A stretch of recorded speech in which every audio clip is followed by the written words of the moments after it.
Welcome to Almost Here, Round the Corner Future Technology podcasts with Richard Jacobs. Future technologies poised to transform our lives for better or worse are the focus of this podcast. Almost here means these technologies are now here and starting to be used, or just around the corner, from Bitcoin to artificial intelligence, 3D printing, blockchain, virtual reality, and more. Hello, this is Richard Jacobs with the Future Tech and Future Tech Health podcasts. My guest is Jodi Goldstein. She's the Executive Director of Harvard Innovations Lab. So, Jodi, thank you for coming, and how are you doing today? I'm great. Happy to be here. Looking forward to it. Yeah. And I know, you've had many years experience working with, startups and investors, and, you do a lot in the lab. So we'll have to focus it down. But can you give listeners an overview of some of your favorite projects you worked on, and then we'll talk about what you're working on now? Absolutely. So you're talking about favorite projects coming out of the Harvard Innovation Labs or my personal background? Oh, your personal, actually, and then we can focus on, what you're doing right now in the Harvard lab. Okay, sure. Be happy to. So I started my career early days as a venture capitalist, as an early stage investor, went to business school at the sort of the infancy, beginning of the internet, chose an unconventional career path, joining a startup straight out of school, which no one really did back then, and spent about 15 years in early stage startups. First in the internet as it was first beginning, and then moved over to mobile when the internet became a little too mature. I tend to focus on new paradigms, early stage business, new business models. Had many successes and failures along the way. One of my favorite projects I worked on was an early stage startup called Planet All, which actually, believe it or not, was one of the first social networks before the word social network existed. Oh, wow. And we did sell to Amazon back in the early days of the internet. And it's even though it's one of my favorites, I also think of it as one of my biggest failures because Amazon never really did anything with it. But it really it hits on one of my important topics that I like to talk to students about. That market timing is so important. And similarly, another favorite project in the mobile space was a company called Mobitious, which was actually an early mobile photo sharing app before mobile photo sharing apps existed. So another good example of market timing being very important. But been involved in a lot of really... I guess since you're interested in innovative business models and the newest of the new, that the timing is probably the most critical element that you have to get right. Absolutely. And, again, I coach a lot of students on this a lot that, they might have novel technology or science, but if there is no problem that they're solving and there's no market opportunity for that innovation, it really doesn't matter. And so testing very early in the process is incredibly critical to the success of so many of these early stage founders. What do you think? Have you identified signals that tell you that something's too early versus on time? I know this is probably a hard question, but have you figured out anything there? If I did, that would be the crystal ball everyone's looking for. I think testing what you have as a value proposition and what we like to call the pain gain ratio very early in the process. So how big is the pain point and how novel is your solution relative to what's already out there in the marketplace? And so when you're looking at that pain gain ratio, how strong a solution do you have? And for, a lot of these entrepreneurs, again, they may have some really novel science or technology, but if no one's willing to buy it or there's no problem really being solved, it doesn't matter. And before you go out and build something and spend a few years developing that technology, if there are ways to prototype very early in the process to get that market validation, that's very important. Well, in addition to the pain gain too, there has to be, background technology that can support you. So I know AI was conceived of many years ago, but it's only recently that it's gotten a lot better because of deep learning. And then other technologies like VR, same thing. People were excited and they went into a winter and went to sleep, and now they're coming back again. Absolutely. And I think, using those platforms as an enabler for other industries, we see so many early stage entrepreneurs using virtual and augmented reality to solve problems in the education space, in the medical space, in architecture, retail, et cetera. Similarly with AI and machine learning. So using it as an enabler to solve problems in existing industries, I think it's where it can be really powerful. So in general, before we get into the specifics, what technologies do you think have all the right things in place that we're going to see a lot of in the next coming years? I think you did hit on a couple that we see a lot. I think I'm sure you do a lot in the area of blockchain and cryptocurrency. The way I was describing the AI, machine learning, and virtual and augmented reality, using blockchain and crypto to enable and enhance other industries.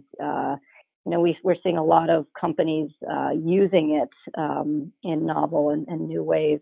Would it be helpful to give you a little more background on the iLab and how things are done here for your listeners? Yeah, definitely. Then we can talk about the focuses and see what you guys look at and what you don't look at. Because I know you can't look at everything, so good idea. Well, I think that's one of the wonderful things about what we do is that we can look at everything. We're very driven by students and their ideas. So the way we're organized is that we support the entire Harvard community who are on a journey around exploring innovation and entrepreneurship in any industry and at any stage. And it began as, this university-wide experiment about 7 years ago. How can we nurture, support, and enable student ideas? So how do they take what they're learning in the classroom and apply it to solving real-world problems? And that focus on inputs, not outputs, and this educational mission that wraps around everything we do is, I think, what enables us to look at everything. So we don't have particular theses in terms of technology or market opportunities that we're looking to pursue as, say, an investor would. We allow the students to come to us and explore any and all ideas. And so much of what we're doing is enabling connections to occur between students from across the university that may have different backgrounds, skills, experiences, but coming together around a shared passion or solving a particular problem. And oftentimes this, the ideation and the team formation comes from that cross-disciplinary approach to looking at a problem from a different point of view. So many of our entrepreneurs didn't imagine themselves as entrepreneurs and are starting companies in so many different industries. And one of the best parts of my job and the most inspiring parts is the depth, the diversity, and the breadth of ideas, but with this common denominator around potential for impact. I think it's really wonderful to see, and I think it's oftentimes unusual in an academic setting. So yes, we can explore all ideas. Okay, yeah. Well, it seems, like there's shows like Shark Tank, which seems to have like really boring, like kind of useless ideas to me, and then the stuff you work on, I'm sure, is a lot better. So what are some projects going on right now?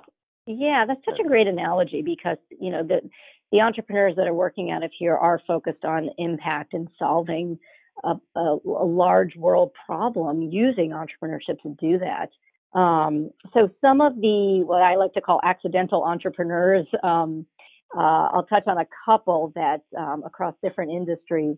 One is actually a social entrepreneur who was looking to combat homelessness. And she started a company called Art Lifting, which empowers artists to celebrate and sell their artwork, giving them a vocation and hopefully making them no longer homeless. But so she's looking at a problem of homelessness from a very different way. How do you empower them through their artwork? And she was someone who came to Harvard, never imagined herself as an entrepreneur, came to the iLab and was exploring this as sort of a hobby or a project. And she is, off and running to be a very successful CEO of a very successful corporation. And then another one that I think is a great example of a personal pain point and trying to revolutionize a very archaic system is a company called Rapid SOS, who's changing the way we respond to emergencies.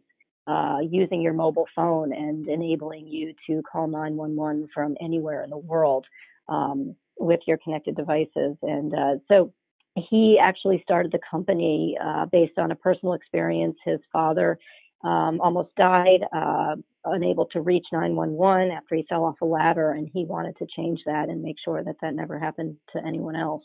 Well, that's And cool. so that was, yeah. And then, one in the life sciences space, again, as I mentioned earlier, this cross-disciplinary approach to solving big problems.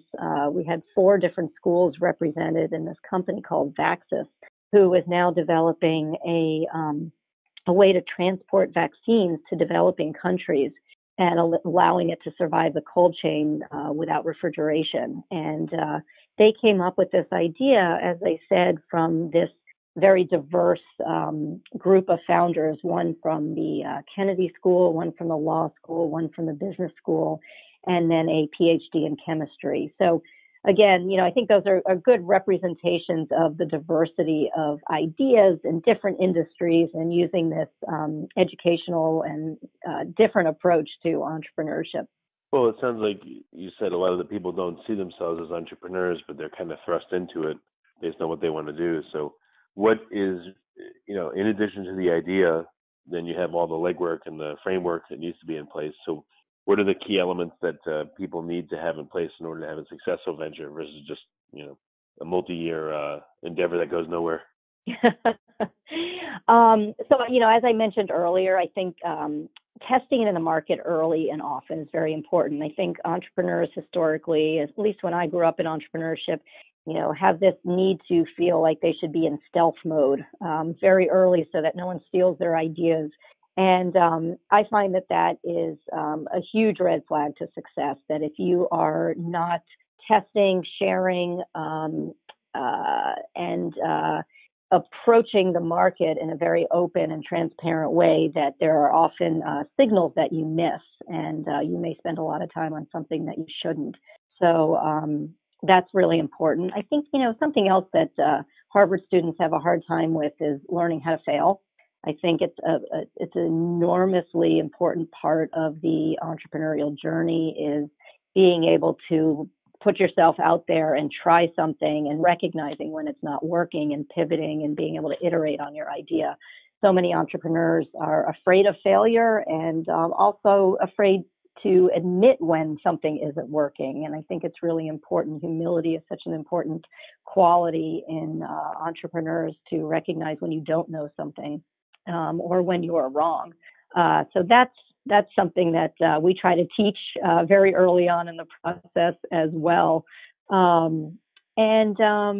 I think, getting back to that value proposition, really listening to the customer and listening to the market, and making sure that you are providing something that they want. Well, have you found that people have to do multiple rounds of testing? Do they do testing once and they say, okay, I did it, and then they don't want to do it again? Or maybe get a little bit more to the details of how to do market testing right versus wrong, and some of the things you see people run into. Yeah, I find that, they take a very small sample size and they think they've identified a very large market. So just because a few people have said that's a nice to have or that's an interesting idea doesn't mean that there's an enormous market opportunity. So being able to extrapolate some of that early stage customer feedback and understanding whether or not that will apply to a much larger market application. And so I think also aligning yourself with mentors and advisors very early in the process is so important. So much of what we do is try to lower those friction costs and give these students access to the resources and the experts that have been through this before and have learned from their own failures. Helping those entrepreneurs, we like to give them an unfair competitive advantage through giving them this marketplace of resources so that perhaps they don't make the same mistakes I did and other entrepreneurs have made in the past. Well, how big is a proper sample size? Does it vary by industry? How many how many people do entrepreneurs tend to test their ideas on, and how many should they test them on? Yeah, I think that really depends on the industry. When you're looking at a life science venture versus a consumer technology. So I can't say that there's a sweet spot, but I think testing early and often is very important. Yeah, I don't know if there's a ballpark. 100 may be good, may not be good, but 1,000, you're getting into the neighborhood. Right, exactly. Okay. I just wanted to know some general guidelines. So I don't know, to you, what are some of the most amazing projects going on right now that you're really like in awe of? They may work, they may not work, but which ones are really like exciting you right now? Yeah, I mean, again, it's like picking your favorite child. There's so many that I am in awe of. One company in the area of life sciences, and again, I don't think I gave you the full picture of the Harvard Innovation Labs ecosystem. We're actually a 3-lab ecosystem. We have the iLab for students, and we have the Launch Lab for alumni, and then we have something called the Life Lab for our life science ventures that opened 2 years ago. And so we provide, in addition to all the resources at the iLab, we provide wet lab benches for entrepreneurs in the life science space. And so we have about 15 teams at any given time over there. And one of the companies, and there's so many, of course, that are doing amazing things, but one of the companies that I'm continuously in awe of is a company called Catalog, which is actually using the power of DNA to enable the next generation of digital data storage. So I remember when I first heard their pitch, I couldn't get my head around what they were actually describing to me. But I know there are other companies working in this space, but it's incredibly exciting to me to, again, be taking an industry of data storage that has existed for so many years and using the area of life sciences and the power of DNA to enable and catalyze that next generation. So it's pretty novel and interesting. They're trying to store data on DNA? Yes, I know. It's pretty incredible. And, the Googles of the world and the large companies, there's a lot of companies working in areas like this, but the way that they are doing it is different. Using the name of the company Catalog is like cataloging library books, using that mental model. So they're just taking a novel, different approach to it. So it's very interesting. And then in the AI machine learning side, as I mentioned earlier, I think using this as a platform and an enabler for other industries, we have a lot of companies in this space. One is called Sage Learning, which is actually an edtech startup, and they're using artificial intelligence to power their platform for easy creation of content for teachers and learners to create and distribute that content. And then on the flip side, back to the life sciences area, we have another company that's using machine learning to modernize infectious disease diagnosis and treatment in the hospital setting. So being able to use genome sequencing and machine learning to diagnose the right antibiotic to be used in hospitals. The name Day Zero is so that they can get the right treatment on that first day when they're in the hospital instead of treating someone with the wrong treatment. So those are just a couple examples that are working in different, I think, using these platforms in new ways across different industries. Do you see a lot of simultaneous co-invention, or then I wanted you to comment on patents and you talked about secrecy, but patents and intellectual property. How much of a role does and should that play, and then co-invention? Yeah, thank you for bringing that up. One of the things that is really wonderful and important about the work that we do is we call it an IP-free zone. So first of all, the students own all their own ideas. So the university is not taking a claim on anything that is coming out of the iLab. And that allows for alignment and transparency and a support system that I think is very different than other university settings. So we do work closely with the tech transfer office, and if someone is spinning out or licensing technology from the university, they go through the tech transfer office, and we can help support them during that process. But we actually take a very Switzerland approach where we are not siding with the university or trying to take a claim to any of the ideas that the students are creating here at the iLab. And again, I think that allows for much freer ideas and students working together. And very early on, I remember when we first opened, we had a policy that at the end of every day, we would erase every whiteboard because we didn't want anyone stealing anyone else's ideas. And the students came to us very early on and said, actually, it's leaving our information up on the whiteboards that's actually encouraging collaboration. And someone might walk by and see what we're working on and contribute to it or add an idea that we hadn't thought of. And so the exact opposite typically occurs, that students sharing their ideas and helping each other out leads to better outcomes. Do you deliberately do that? That seems like it'd be a cool idea if, one day a week, students came in and they were asked to work with teams on, 5 other projects for the day. So they deliberately get exposure to other ones. We're not that prescriptive. We try to create circumstances where collaboration occurs. We like to call it structured serendipity. So we want it to happen organically and naturally, but we want to create the circumstances by which students from across industries, across schools, can come together and collaborate.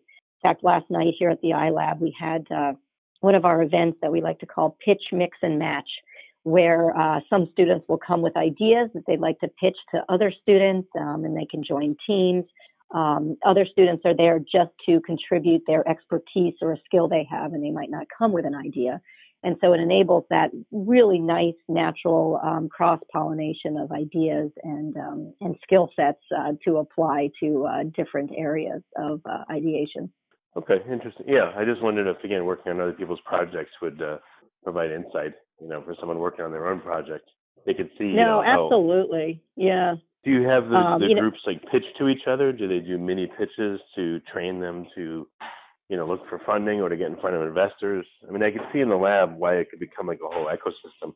Yeah, absolutely. Being able to tell your story and present your ideas in a clear and concise way is one of the most important things for early stage entrepreneurs and their, whether or not they're able to raise money. So we provide many different opportunities for them to have pitch practice, both to each other. So there's a lot of peer-to-peer learning and feedback opportunities, as well as I mentioned earlier, to some of the experts, the mentors, the advisors, our staff who give them a lot of feedback along the way. And then there's often opportunities to pitch to a much larger audience through our President's Innovation Challenge and other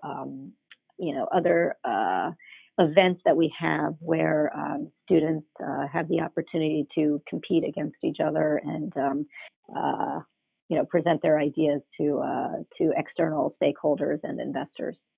So what do you do if someone says, I just want to be a scientist, I have this idea, but I don't want to be an entrepreneur? Do you tell them, well, you have to be for a while, but then as quick as you can, you'll go back to your normal role? Or do you need to get someone that will be the head of your thing and you're the guy in the back room or the girl in the back room, working on the idea? What do you do in those circumstances? Yeah, absolutely. And again, I think that's a big part of our value proposition is bringing people together and allowing them to focus on their core competency and their skill sets. So many of our entrepreneurs, particularly the science-based entrepreneurs, might be coming out of the engineering school or the medical school or the School of Public Health, and they might have an expertise, but they don't really want to be an entrepreneur, but they might team up with someone from the college or the business school or other schools that can enable them to take their science or technology to the market. And some of them, again, as you mentioned, do just want to be a scientist or a researcher. So they could be a founder, but they don't necessarily want to be the CEO or the head of the company. And we see that happening a lot. In addition, many faculty are founders of many of the ideas and the companies that come out of here.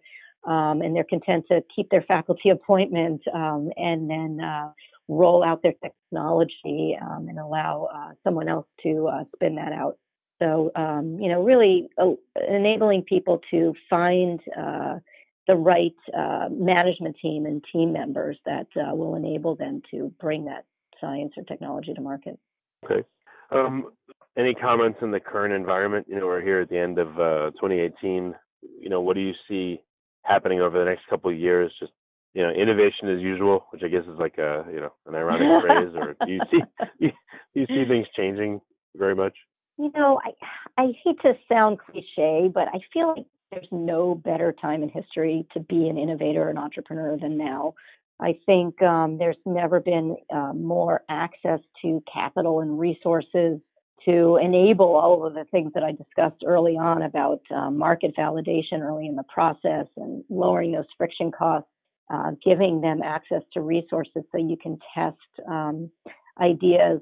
And then layer on top of that, I think this idea to focus on making the world a better place and this, focus on making an impact as opposed to making money, which in my generation, as an early stage entrepreneur, was more the focus.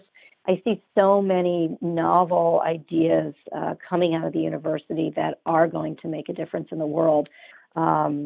And it's not about the next mobile app or consumer internet opportunity. It's really about, as I was discussing some of these other these ideas of using innovation and entrepreneurship to solve some of these big problems in new and novel ways. And so I think the combination of this access to capital, access to resources, access to communities like ours, and there's so many others like them, that give entrepreneurs a way to catalyze the development of their ideas and to raise their chances of success and making that difference in the world. So, and I guess I would lastly say that there's never been a time in history where innovation is more important than it is today. When you think about all of the technologies that are coming down the pipeline, that the human creativity and innovation, I think, is so critical to the future of everything that we do. What about for listeners that, aren't part of the lab and, either they're on their own or, they're at a school that's not as supportive or doesn't have these resources? What's your suggestions for them? Oh, absolutely. I think, there's so many resources for entrepreneurs in whatever community they are in, whether they're part of a university or they're incubators or even industry and corporate incubation centers and labs are popping up everywhere. Many of them giving away capital as well as resources. And so I would advise people to apply to these different programs, pitch their ideas at open pitch nights. There's so many resources. It's not, I don't think Harvard is unique or Boston is unique to providing so many resources and this sense of community for entrepreneurs.